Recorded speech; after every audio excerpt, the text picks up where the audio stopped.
अस्सलाम वालेकुम दोस्तों, मैं हूं आपका होस्ट अली रजा चांडियो। आप देख रहे हैं कैंडिडेट शो। दोस्तों, आज हमारे साथ डिजिट ईएमबी के सीईओ एंड फाउंडर मौजूद हैं, तासीन इस्लाम। अस्सलाम वालेकुम भाई, कैसे हैं आप? वालेकुम खैरियत? सलाम। अल्हम्दुलिल्लाह। आप सुनाए सर, बड़े दिनों बाद आपसे मुलाकात हुई है। अल्हम्दुलिल्लाह। पहले तो बहुत शुक्रिया कि आपने हमें टाइम दिया ताकि कैंडिडेट शो की ऑडियंस को आपके बारे में बता सकें कि आपका बिजनेस मॉडल है क्या। ठीक है। अच्छा, सबसे पहले तासीन भाई ये बताइएगा कि डिजिट ईएमबी है क्या? असल में डिजिट ईएमबी जो है ना, वो डिजिटल से निकला है। उसको हमने रखा है डिजिट, डोमेन चाहिए था हमें बेसिकली। तो हमने डिजिट निकाला, उसमें से ईएमबी, एम्ब्रॉयडरी मोनोग्राम बिजनेस, तो उसका एक एक वर्ड निकाल के हमने डिजिट ईएमबी बना दिया, क्योंकि उस वक्त डोमेन नहीं मिल रहा था। तो इन अल्फाज को मिलाया, डिजिट ईएमबी, तो हमें एक वर्ड मिल गया कि यार अगर पूरा देखोगे तो डिजिटल एम्ब्रॉयडरी मोनोग्राम बिजनेस इसका बनेगा। अच्छा, इसका शॉर्ट टर्म में दिया मैंने। इसको थोड़ा एलुबरेट करें, इसके बारे में बताएं कि ये एम्ब्रॉयडरी बिजनेस है क्या? ये देख रहे हो एम्ब्रॉयडरी हुई है, ये हैंड एम्ब्रॉयडरी हुई है। अब आ गई है हमारे पास मशीन एम्ब्रॉयडरी। तो मशीन में क्या होता है कि एक सॉफ्टवेयर पे हम काम करते हैं, हमारा एक विलकॉम का सॉफ्टवेयर होता है। उसके ऊपर हम एम्ब्रॉयडरी डिजिटाइजिंग करते हैं, उसको मशीन के ऊपर रन करते हैं, और फिर हम उसको स्कैन करते हैं, और डिजिटली हम उसको अमेरिका भेज देते हैं। ये बेसिकली इसको कहते हैं, एक बहुत छोटी सी नीच होती है। जब डिज़ाइन बन रहा होता है, कोई फैशन का डिज़ाइन होता है, कुछ भी होता है, उसमें उनको कभी प्रिंटिंग का काम होता है, कभी उसको एम्ब्रॉयडरी का काम कराना होता है। ज़्यादातर जैसे तुम्हारे यहाँ प्रिंटिंग हुई हुई है, तो अगर सादी शर्ट होगी तो बुरी लगेगी। तो ये डिफ़ॉल्ट हो गए, कोई ना कोई डिज़ाइन ज़रूर बनेगा। तो हम ये दोनों सर्विसेज देते हैं, चाहे वो डिज़ाइन बनवाना हो या एम्ब्रॉयडरी करना हो। तो लेकिन मेन जो है हमारा, वो एम्ब्रॉयडरी का है। अच्छा, तो सबसे पहले हमें ये बताएं कि ये एक बहुत ही यूनिक चीज है हमारे लिए और हमारी हम्म। ऑडियंस के लिए, तो इसमें आप कैसे आए और इस चीज के बारे में आपको पता कैसे चला? कुदरती आ गया समझ लो। मैं वैसे तो मेरे मामू करते थे 2000 के टाइम के ऊपर, ठीक है। यानी कि जब 9/11 शुरू हुआ था ना, उस वक्त। तो उससे भी पहले वो कुछ एम्ब्रॉयडरी का काम करते थे। हमें कहा भाई, इंटर के बाद फारिग होते वहाँ बैठे, हम वहाँ जाके बैठना शुरू हुए। तो काम करते रहे करते रहे करते रहे, उसके पीछे कोई साइंस नहीं थी। तो उनका बिजनेस थोड़ा डाउन हुआ 9/11 के बाद। तो उन्होंने कहा कि यार अफोर्ड नहीं कर पा रहा हूँ पूरा सिस्टम, तो मैं एक जगह लगा देता हूँ। वहाँ पे हम बहुत ही कम पैसा में, 2000 के टाइम पे कोई 500 रुपये या 300 रुपये को समथिंग मिलते थे। उसके बाद डायरेक्ट जॉब लगी हमारी 10,000 की, क्योंकि उनका पास वो तो सिखा रहे थे, तो डेफिनेटली कम पैसे दे रहे थे। तो फिर मेरी एक अच्छी जगह पे, एक बड़ी ऑर्गेनाइजेशन में मेरी जॉब लगी। वो बेसिकली अमेरिका से ही काम कर रहे थे। तो वहाँ पर ही मैं फिर मजीद अपने आप को वहाँ ग्रोथ किया मैंने। अच्छा, तो आपका एजुकेशनल बैकग्राउंड आईटी से रिलेटेड रहा या आपने सिर्फ स्किल बेस पे रहे? गरीब आदमी को पहले पैसे चाहिए होते हैं, वो पढ़ता वढ़ता नहीं है, वो बाद में पढ़ता है डिग्री दिखाने के लिए। तो ऐसे ही था कि मैट्रिक किया, इंटर किया, सबके सब ग्रेजुएशन में एडमिशन लेते हैं, इस तरह से हमने भी ले लिया। तो ग्रेजुएशन में मैंने तकरीबन कुछ 6-7 साल लगाए, और फिर जाके मैं पास हुआ। मेरे पास 14 डिग्रियाँ हैं इसकी तकरीबन। यानी अच्छा। कि वो पहले एक पेपर पास हुआ, फिर दूसरा पेपर पास हुआ, फिर तीसरा हुआ, फिर चौथा हुआ। सन 2002 से लेके 2007 तक मैं सिर्फ पेपर देता रहा।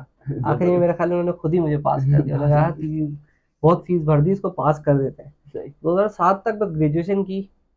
फिर मुझे अपना बिजनेस का आइडिया आ गया, क्योंकि मैं जहाँ काम करता था ना, वहाँ अमेरिका से काम लेते थे। तो वो सारा दिखता था कि यार ये कॉल्स कर रहे हैं, वहाँ से काम आ रहा है, तो दिख रहा था।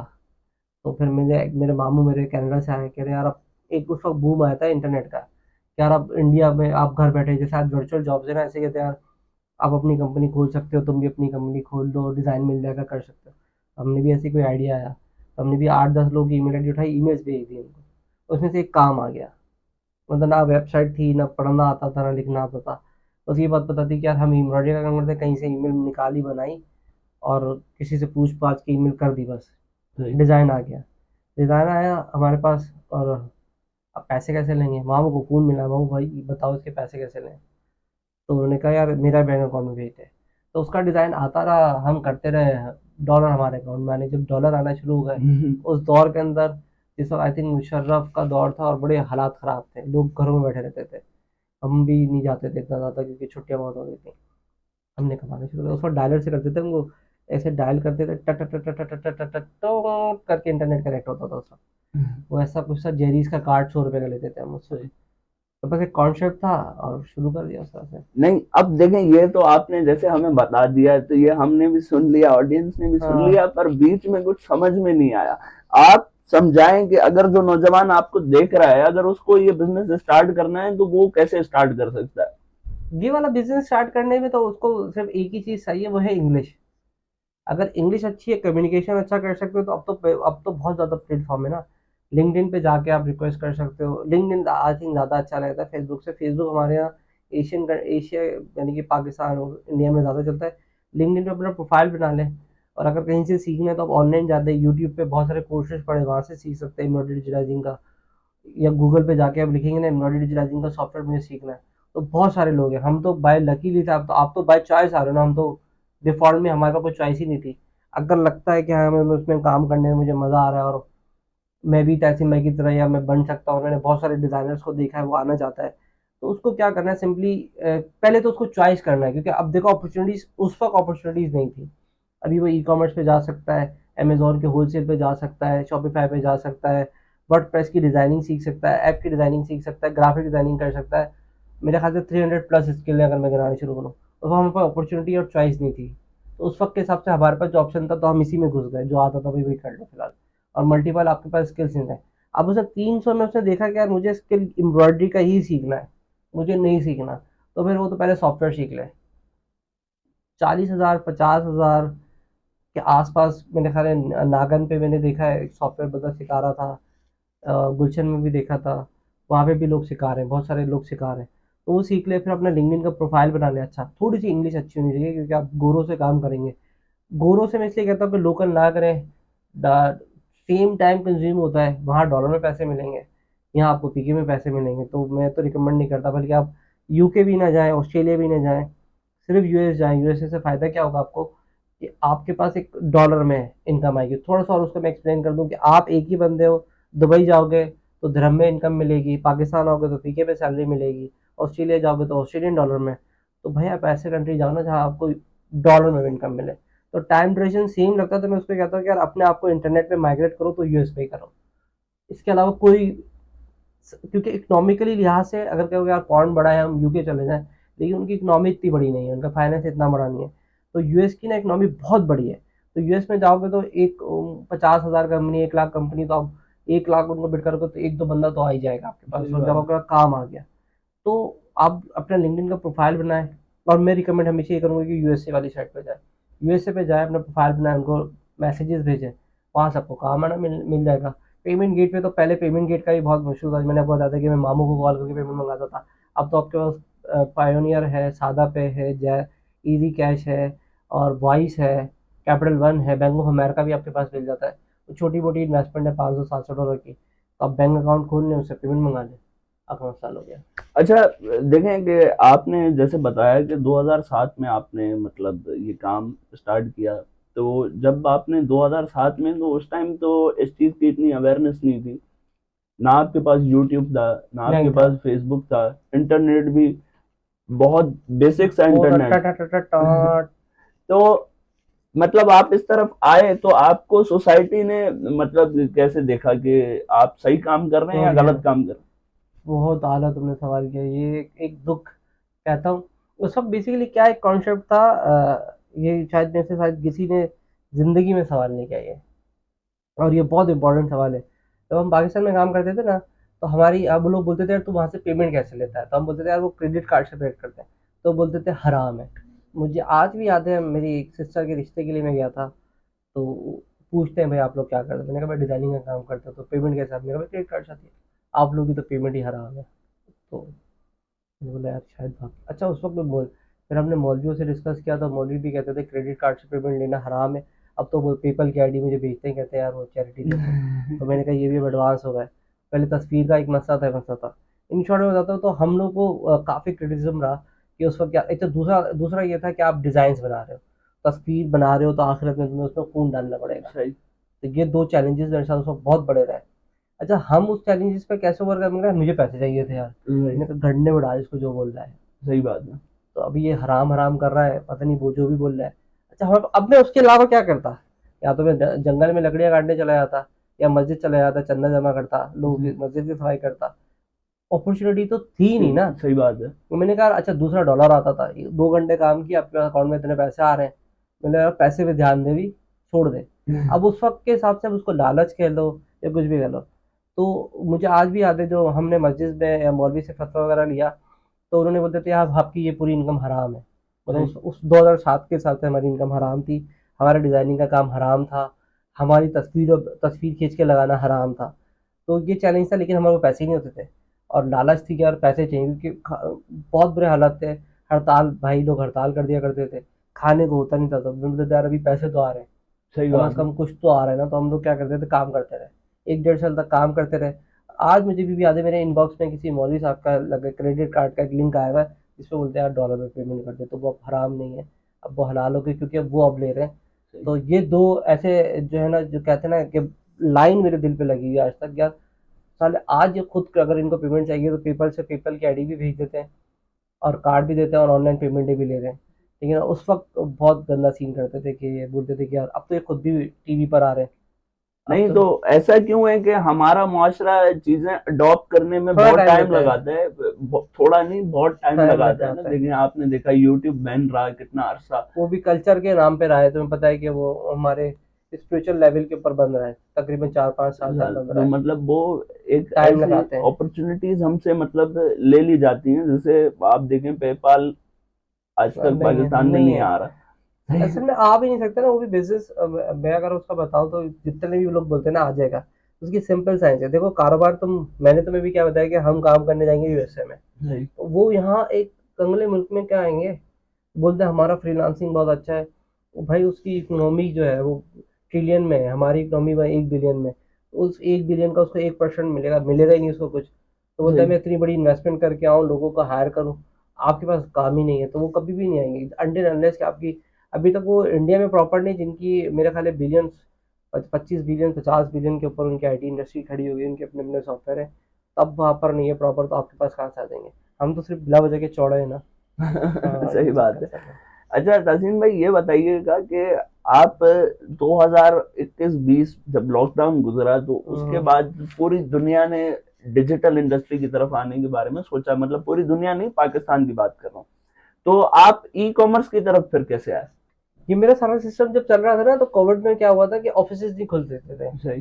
तो ये हमारा सारा वैसे ही ऑनलाइन था, हमें तो कोई मसला नहीं, तो सारे लोग अपने अपने घरों में चले गए। हमने उनको सबको सिस्टम दिए, डिजिटाइजर्स को सिस्टम दिए, तो ये सब घर से काम कर रहे थे, हमारा वैसे ही सिस्टम चल रहा था। तो मैं फारिग हो गया, सही। तो मैं जैसे भी तुम्हारे साथ बैठा हूँ, तो मेरे साथ भी कोई ना कोई क्यूरी आती रहेगी, उसको रिजॉल्व करता रहूंगा। अब सब इंटरनेट पे, मेरे को अपॉर्चुनिटी क्या ये कि मैं क्या करता था, मोबाइल जब मेरा दिल करता था खुलता था, मैं हो गया था फारिग। सही। क्या था, फारिग टेक्सचर, अच्छा पैसा गिर रहा है, क्योंकि ऑटोमेशन पे थे। सही। तो टीम मैनेजमेंट बनी हुई थी, डिजिटाइजर्स बैठे हुए थे, कस्टमर सपोर्ट की टीम बैठी हुई थी, सारे लोग बैठे हुए थे, 1.5 2 साल तक वो बैठे रहे, काम करते रहे। हम लोग ऑफिस ही खोला था तकरीबन 6 महीने साल। मैं बिल्कुल फारिग था, तो मैंने बैठे बैठे मेरे पास सनी ली की और इनकी वीडियोज आना शुरू हो गई थी। मैंने बोला यार चलो जाके देखते हैं। मैंने कहा यार ये कोई फ्रॉड ही करके जाएगा भाई, तो इस दुनिया में क्योंकि फ्रॉड बहुत होता है हमारे यहाँ। सही बात तो मैं पहले एक्सट्रीम कॉमर्स गया, मैंने देखा, मैंने बिल्डिंग का हिसाब लगाया, मैंने कहा ये 1 1.5 करोड़ तो इसने खर्च किया है। है। सही। फिर मैंने हिसाब लगाया, मैं एक एम्प्लॉय लगाऊंगा रखूंगा, तो 30,000 का मिलेगा, मल्टीप्लाई में 12 के 1 साल के बन गए 4.5 लाख। कन्वर्ट किया डॉलर में, मेरी डॉलर में इनकम थी, तो मैंने बोला यार ये 2700 डॉलर तकरीबन 1 साल की मेरी लड़की की सैलरी, इतना तो मैं लड़के पे भी लगा देता हूँ। सही। फिर मैं दोबारा देखा, इंक्यूबेटर देखा, मैंने देखा यार इतना खर्चा इन्होंने किया हुआ है, सही। तो मैंने कहा चलो भाई इसको पैसे देते हैं। फिर मुझे आइडिया हुआ, जब मैंने पेमेंट वेमेंट कर दी थी, उस वक्त मुझे इंक्यूबेटर का नहीं पता था। सही। मैंने कहा शायद ये लोग खुद काम करते हैं। तो वहाँ पर फिर जब मैं थोड़ा सा मैं घूमा फिरा, तो मुझे आइडिया हुआ कि इंक्यूबेटर है, तो यहाँ पर भी बैठ के काम कर सकते हैं और सारी चीज़ें। तो फिर मैंने कहा यार फारिग ही हूँ, तो मैं यहीं आके बैठ जाता हूँ। तो मैं वहाँ आके बैठा, तो मुझे अच्छी गैदरिंग मिल गई, आप मिले मुझे, अब्दुलहई.com वो मिला, सबसे पहले वही मिले मुझे, सही। और बहुत सारे लोग ऐसे थे जो मुझे वहाँ मिले। तो वैसे देखा जाए, अगर हम अपार्ट ऑफ एक्सट्रीम कॉमर्स बात करें तो अमेजोन बिजनेस को आप किस तरीके से देखते हैं कि एक सूटेबल बिजनेस है? 100% है। असल में इसकी जो सबसे अच्छी चीज़ जो मुझे लगी ना, मुझे बोला यार एक एक ऐसी चीज़ अमेजोन के अंदर अगर आप काम सीखते हो, तो एक ऐसी चीज़ आप बताएं। मैं बोलूँगा यार उसकी जो एक पूरी हायरार्की है ना, प्रोडक्ट उठा के अमेजोन तक लेके जाना। एक तो एक मार्केट में ढूंढना कि किस चीज़ की डिमांड है, क्या नीड है, पहले आपने उसको रिसर्च किया। आज से अगर पहले की बात करूँ ना, आज से मैं 2019वीं सदी, यानी कि जिस वक्त हम इंटरनेट, हमें पर डेटा का प्रॉब्लम था। हम कोई भी प्रोडक्ट ढूंढ नहीं सकते थे कि यार कौन सी प्रोडक्ट का क्या डेटा है। अमेजोन के आने से बेनिफिट क्या हुआ कि हमें पता चल जाता है कि इस प्रोडक्ट में क्या हम इनोवेशन कर सकते हैं और इस प्रोडक्ट की कितनी सेल है और उसका कितना रेवेन्यू जनरेट हो रहा है। तुम सही सिर्फ अब 2007 में चलो, जब इंटरनेट ही नहीं था, जब अमेजोन नहीं था, डेटा नहीं था, तो लोग कैसे प्रोडक्ट बनाते होंगे। सही। तो सबसे अच्छी चीज़ जो है ना, उसकी एक चीज़, जो एक प्रोडक्ट आपने रिसर्च की, उसको डेवलप की, उसको चाइना में बनवाया, उसको ले जाके एक अमेरिका में बचा इंडिया दिया। बेच दिया। आपको पूरी जो लाइन पता चल रही है ना, मैं कहता हूँ चाइना बर्बाद हो जाए, सपोज करते हैं, मैंने जो आपको लाइन बताई, हम सपोज करते हैं अमेजोन तबाह हो जाए, हम अमेजोन करते हैं सप्लाई चेन तबाह हो जाए, क्या होगा आपको, लेकिन प्रोसेस समझ में आ गया कि इकोसिस्टम कैसे काम काम करता करता है। चाइना की जगह कौन आएगा, वियतनाम आ जाएगा, वहां से सामान उठा लोगे। है। इंडिया आ जाता अमेजोन, हाँ, इंडिया आ जाएगा। अमेजोन की जगह कोई और, पहले शॉपिफाई था, वर्डप्रेस था, कोई और आ जाएगा। है। सही। आपको ये पता है कि ट्रेड कैसे होता है, समंदर वहीं रहेगा, कंटेनर वहीं रहेंगे, उनकी पॉलिसीज वही रहेंगी। अब आपको वो समझ में आ गया क्या करना है। तो अब आपको पता चल गया यार मुझे यहाँ से माल उठाना है, यहाँ बेचना है, यहाँ से उठा के यहाँ लाना है। तो सही ये जो पूरी साइंस है ना, तिजारत जिसको कहते हैं इस्लाम में, तो तिजारत का पूरा कॉन्सेप्ट जो समझ में आएगा ना, तो आप ये मत समझे, मैं उसको कभी भी अमेजोन नहीं कहता, मैं बोलता यार एक चीज जो उसकी यूनिक है ना, वो पूरा आपको पूरी दुनिया में 360 सर्कुलेशन आपको समझ में आ गई कि आपको माल उठाना कहाँ से, और बेचना कैसे भी। उठाना है, किस बेसिस पे उठाना है, प्रोडक्ट को रिसर्च कैसे करनी है, कहाँ से बनवाना है और कहाँ बेचना है। अब आपके लिए पूरी दुनिया खुली है, आप फ्रांस में बेच लो उसको। सही अभी आप, अगर आप, मैं कहता हूँ आपके पास पैसे भी नहीं है ना, अगर आपने पूरी सप्लाई लाइन भी समझ ली, तो आप किसी को चाइना से सोर्सिंग करके दे सकते हो अपनी, जो कि जैसे मेरे अभी काफ़ी प्लान चल रहे हैं कि मैं प्रोडक्ट डेवलप कर रहा हूँ, उसको पैटेंट पे ले जाऊंगा, सही। क्योंकि हम क्या करें, मैंने भी एक दो बंदे लगा दिए थे, जो प्रोडक्ट्स पुरानी चल रही है ना, उसमें उनकी कोई बुराइयां हैं, उनको हम कोशिश करें रिमूव करें। और एक मैंने पैटेंट पे अप्लाई भी कर दिया, यूएस के अंदर पैटेंट। तो पैटेंट अप्रूव हो जाएगा तो मेरी अपनी प्रोडक्ट हो गई यार। तो सही जिंदगी में और क्या चाहिए, सारी जिंदगी कोई मेरा कॉम्पिट ही नहीं कर सकता। सही। तो ये एक एडवांटेज होता है, आप उसमें अपने किसी भी एरिया में इनोवेशन कर सकते हो। अगर आपके पास पैसे हैं तो प्रोडक्ट साइड पे इनोवेशन कर लो, अगर आपके पास पैसे नहीं है तो सर्विसेज साइड पे चले जाओ, माल लोगों को उठा के दे दे, यार ये माल पड़ा है भाई, ये तो खरीद ले। फिर आपको उस तरह का प्रोफाइल बनाना पड़ेगा, वो लेकिन थोड़ा सा कॉम्प्लेक्स होता है, लोगों का ट्रस्ट लेवल का इशू आएगा। लेकिन ये थोड़ा थोड़ा आप कम्युनिकेट करेंगे तो भी आ जाएगा। कुछ करूंगा या पॉडकास्ट करूंगा या कुछ करूंगा, तो ये जब तुम पॉडकास्ट से रिलेटेड बात करोगे तो फिर उस पर तुमसे शेयर करूंगा।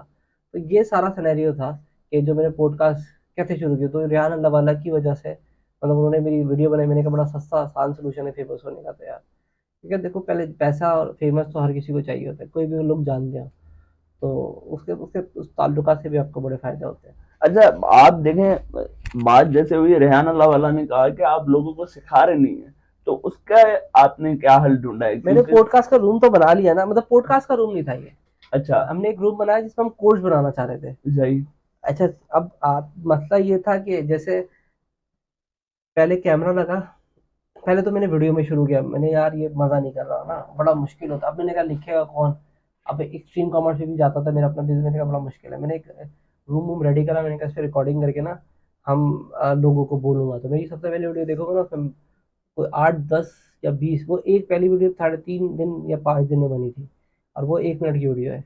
अच्छा। वो 100 200 उस पर रीटेक हो गए थे।